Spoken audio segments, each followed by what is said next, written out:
Hello বন্ধুরা, আজকে আমি আবার একটা নতুন রেসিপি নিয়ে চলে এসেছি। সেটা একটু ইউনিক রেসিপি। তোমরা সবাই চিকেন স্যুপ, ভেজিটেবল স্যুপ এসব তো খেয়েছো, কিন্তু পাট শাকের স্যুপ কোনোদিন খেয়েছো কি? হ্যাঁ, ঠিকই শুনেছো, পাট শাকের স্যুপ বানিয়ে আজকে আমি দেখাবো। এটা খুব তাড়াতাড়ি হয়ে যায় আর খেতেও খুব ভালো লাগে আর খুব খুব হেলদি একটা ইয়ে। আমি এটা খুব সহজ একদম প্রসেসে দেখাচ্ছি, তোমরা খেয়ে দেখো, খুব ভালো লাগবে। পাট শাকের স্যুপ বানানোর জন্য আমি আগে প্রথমে কড়াইতে একটু সর্ষের তেল নিয়ে নিয়েছি। তারপরে এখানে দুটো শুকনো লঙ্কা ফোড়ন দিচ্ছি। শুকনো লঙ্কাটা একটু ভাজা হয়ে আসলে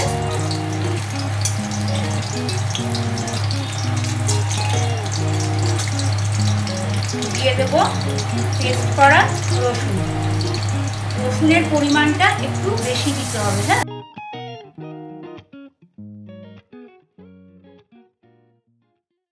আমি এখানে আর মানে এক আটি পাট শাক থেকে কয়েকটা পাতা নিয়ে ছিঁড়ি করে কেটে রেখে দিয়েছি, কেটে ধুয়ে রেখে দিয়েছি। এবার একটু এটাকে জল ঝরাতে দিয়ে দেবেন। জল ঝরাতে দিয়ে এবারে রসুনটা ভাজা হয়ে গেলে এটা ওর মধ্যে দিয়ে দেবেন। জাস্ট একদম কোনো ব্যাপারই নয় এটা করা, যে কেউ করতে পারে, একদম সোজা একটা আইটেম, কিছু খেতে খুব টেস্টি হয়। রসুনটা ভাজা হয়ে একটু ব্রাউনিশ রং করতে শুরু করেছে। এবারে আমি পাট শাকটা দিয়ে দেবো, একটু চিপে দেবেন।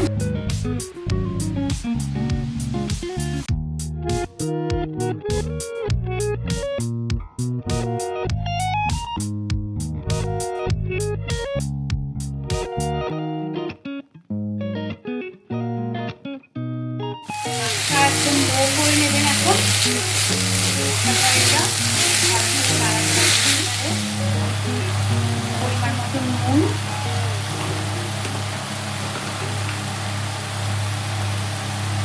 হলদি দিয়ে দিলাম। সব একবারেই এটা দিতে হবে, স্যুপের মতো তো এটা আলাদা করে কোনো দিয়ে দিতে হবে না, একবারে সব দিলেই হয়ে যাবে। দুটো কাঁচা লঙ্কা দিয়ে দিলাম আমি, দিয়ে যেমন ঝাল খাবেন সেই অনুযায়ী দিয়ে দেবেন কাঁচা লঙ্কাটা। আর এটাকে একটু আঁচটা বাড়িয়ে মিডিয়াম আঁচ দিয়ে আমি একটু এটা ঢেকে দেবো। এটা আপনি হোক, এগুলো একটু লেগে গেছে, একটু খুঁটি দিয়ে এরপরে উঠে দেবেন, কিন্তু তেল দিতে যাবেন না, তাহলে গন্ধ হয়ে যাবে, কারণ স্যুপে একটু কম তেল লাগে। এবার এটা হয়ে এসছে, এবার এটা আমি জল দিয়ে দেবো। জলটা একটু বেশি পরিমাণে দেবেন, কারণ স্যুপ তো একটু মানে জল টাইপের হবে। এবার এটা জল দিয়ে এবারে এটা আঁচটা বাড়িয়ে দিয়ে এটাকে ঢেকে দেবেন। ফুটে গেলে তারপর নামিয়ে দেবো। ঝোলটা একটু কমে আসবে, ঝোল থাকতেই নামাতে হবে।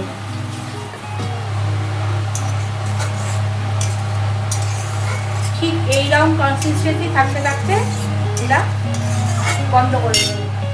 এটা স্যুপটা হয়ে গেছে, এবার আমি এটা নামিয়ে সার্ভ করে দেবো।